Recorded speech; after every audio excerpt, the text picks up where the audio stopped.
DIY Caron cakes. To do or not to do? That is the question.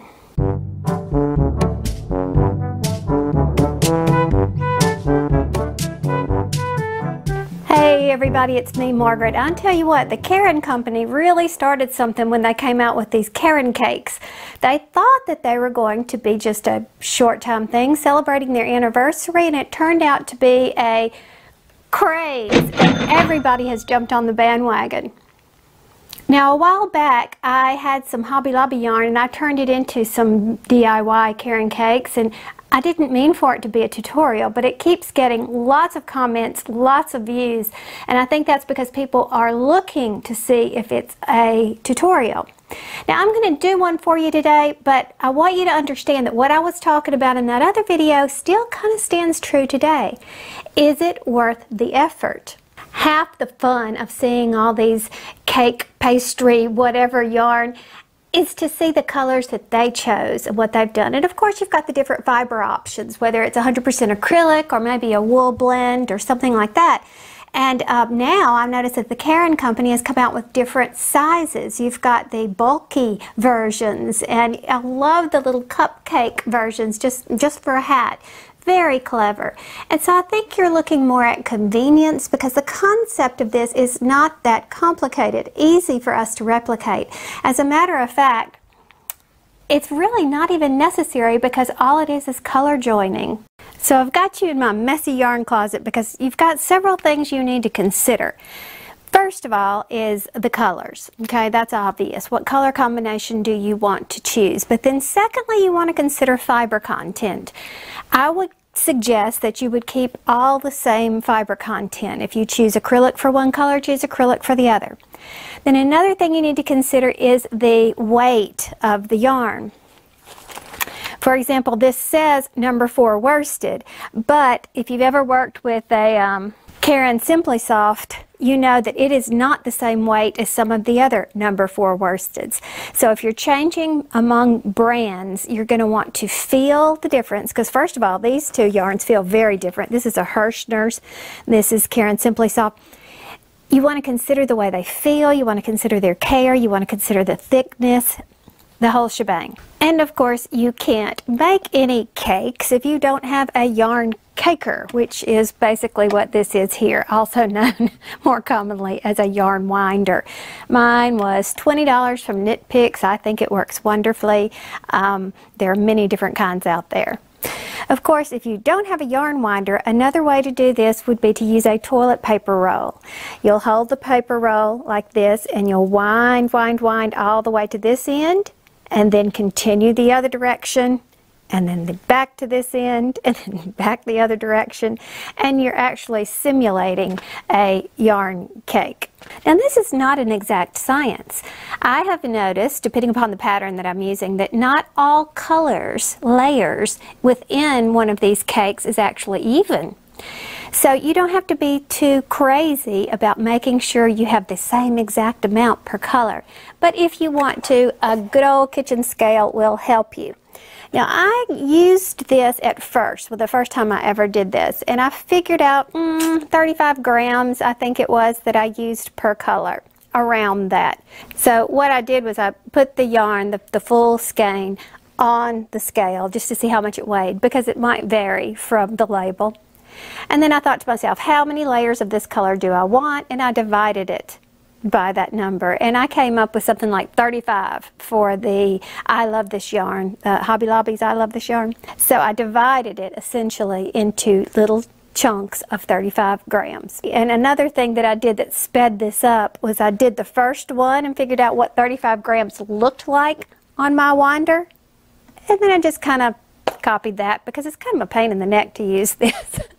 As I would keep it on here and wind away, and then I'd have to stop, let the scale be still a second, determine if I had used 35 grams yet, how much more I had to go, wind some more.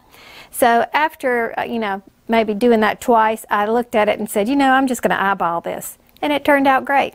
Now, because of that fact, and because you may not have a kitchen scale, I'm going to go ahead and make up a 35-gram ball on here and let you see what it looks like yourself, so you can eyeball yours and not have to worry about being particular like that.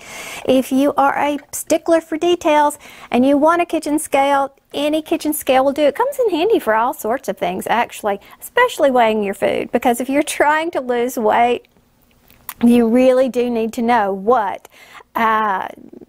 2 ounces of almonds looks like.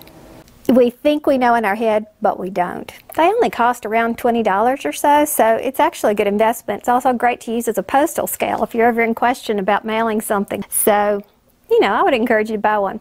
But just in case you don't, I'll make it easy for you by letting you have something to look at. So this is about 35 grams right here, and this is what it looks like on the ball winder.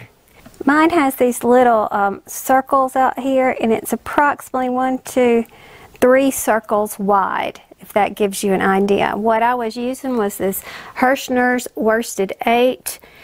It is a thinner, I think, of the worsteds, so that gives you an idea. Now, to be very honest, it's really not necessary to even join these at all. You can join as you go and get the same effect that any cake type yarn would produce. But if you find it necessary for whatever reason you want to have them joined, then you have your different options. Now, of course, you'd probably be doing this at your yarn winder, but the lighting is better right here, so I'm going to show you. I'm chopping off that end because it makes it easier to work with the yarn if it's not all frayed. But I think my preferred method would be the Russian join. If you're not familiar with this, there are a million tutorials, but essentially thread one needle, make a loop with the other color, and then draw it through. And then what you're going to do is go back, like if your needle is on orange, as mine is, I'm going to go back through the orange, and I'm just grasping, I'm just kind of weaving it through. Sometimes it helps if you untwist it and you can get pieces in. It also helps if you don't have 2 cups of coffee in your body, as I do. Here I'm just kind of picking it up. All right, then your goal is to slide it through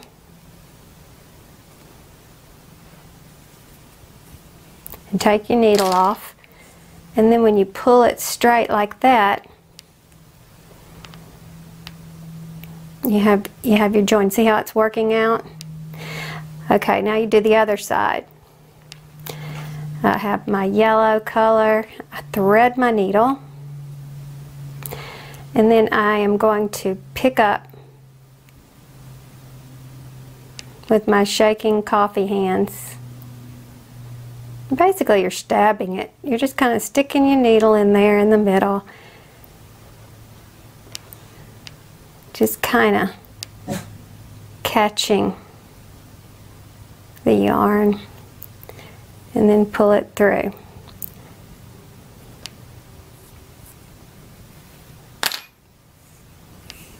Smooth it out.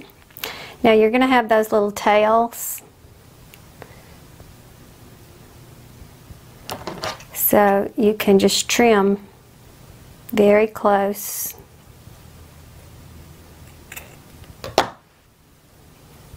Like that. Trim the tail very close like that. Work it all in there. And that's called a Russian join. This is a knotless join. You're not going to have any knots in your work if you do it this way. And because the picture is worth 1,000 words, here are 3 little balls turned into 2 different options. Now this was all of one ball, spun in the middle, added this all of one ball like that, added this like that, and here I split them in half. So you've got half of one ball here, here, here, and the other half finishes it up.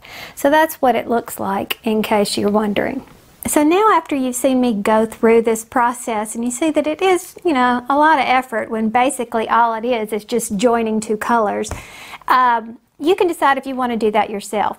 Now I've been trying since January not to buy any more acrylic yarn. Being the charity knitter and crocheter that I am, I do have a large collection of acrylic. So it really doesn't make good sense for me to go out and buy some more, even though I get excited about seeing all those fun color combinations.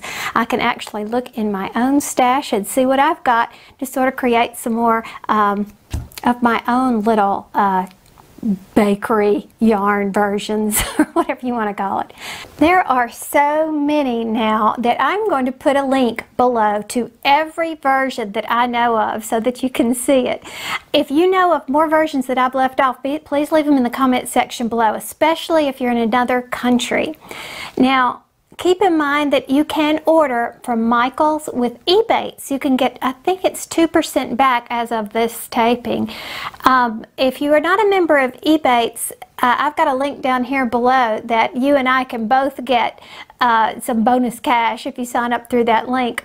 Ebates is when you order online and certain stores give you a percentage back of your order, which is really neat. As a matter of fact, I think I just had $24 to spend just on things, you know, that I would normally be buying anyway, because there's lots of different stores that offer Ebates. Look at it first if you want to go consider it. But also Joann offers Ebates as well, and of course we know that Joann carries a lot of these types of yarns, so you can look into that.